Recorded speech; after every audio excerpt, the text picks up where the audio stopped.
Hi, Jonas and Cam. It's Auntie Sarah, and I have one of my favorite books today. It is called A Sick Day for Amos McGee, and it is written by Philip C. Steed and illustrated by Aaron E. Steed. I bet those two people are related somehow. Let's get started.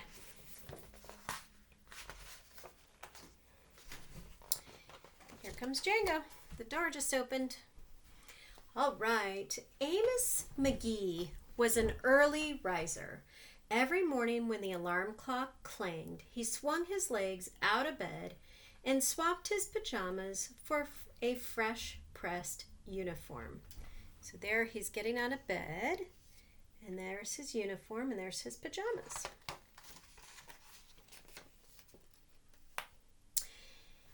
He would wind his watch and set a pot of water to boil, saying to the sugar bowl, "A spoonful for my oatmeal, please, and 2 for my teacup." Belly full and ready for work, he'd amble out the door. What do you think the word amble means? It means to walk slowly, but with intention. Every day, Amos waited for the number 5 bus. Let's see if that's better. There we go. Next stop, City Zoo, the bus driver would call. 6 a.m., right on time, he'd reply. Amos had a lot to do at the zoo, but he always made time to visit his good friends. So he works at the zoo. We've got a monkey there. Let's see what other animals we meet. He would play chess with the elephant, who thought and thought before making a move. Run races with the tortoise, who never lost. He seems like a really kind and patient man.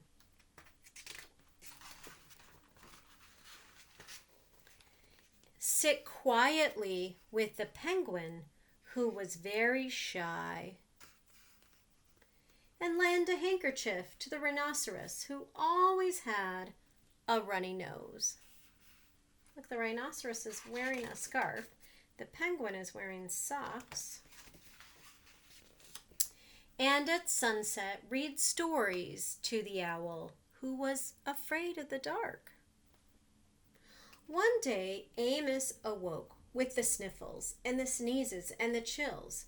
He swung his achy legs out of bed and curled them back again and said, "Ugh, I don't think I'll be going to work today." He looks pretty tired and sick. I don't know if you can see, but he has a red nose and he's holding his teddy bear.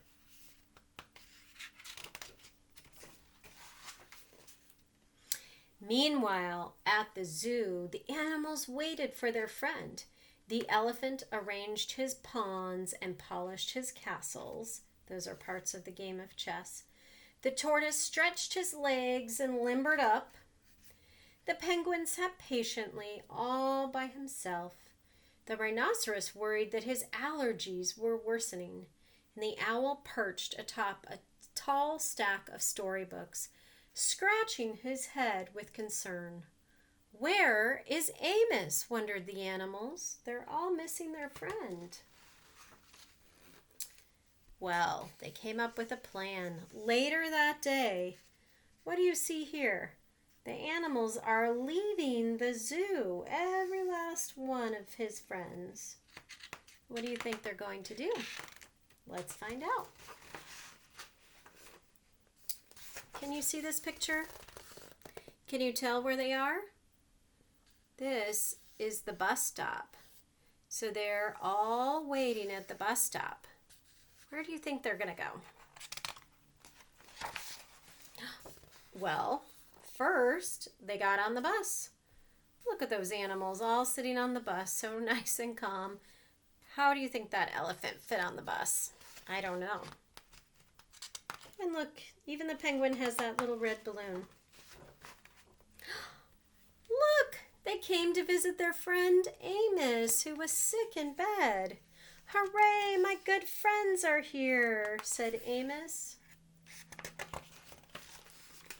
The elephant prepared a game of chess. Amos thought and thought before making a move. I'm too tired to run races today, said Amos to the tortoise. Let's play hide and seek instead. The tortoise hid inside his shell, and Amos hid beneath the covers.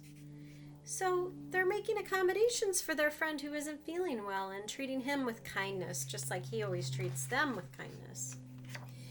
Amos yawned. I could use a nap. The penguin sat quietly, keeping Amos's feet warm. Achoo! Amos awoke with a sneeze. The rhinoceros was ready with a handkerchief. Oh. I'm beginning to feel a bit better. Thank you, said Amos to his friends. He swung his legs out of bed. Perhaps we'll share a pot of tea. So, look, the owl made the tea. The tortoise is bringing it over. Everyone has some tea. And they're going to sit and have tea with their friends. Amos wound his alarm clock. It's getting late, he said. After all, we have a morning bus to catch. So Amos said goodnight to the elephant, and goodnight to the tortoise, and goodnight to the penguin, goodnight to the rhinoceros, and goodnight to the owl, who, knowing that Amos was afraid of the dark, read a story before turning out the light. Look how kind and generous and sweet these animals have been to their friend Amos. And then they all fell asleep together. I just love this book. It makes me so happy to read this book to you two. So you could think a little bit about what you can do when one of you is sick, maybe your mom or your dad or one of your brothers, your brother, or when a friend is sick. And right now we can't go visiting friends, but there's other things we can do that are nice for friends. But taking time and being patient with our friends and our family, I think, is the real message of this book.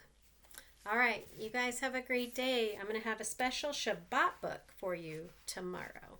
Lots of love. Bye-bye.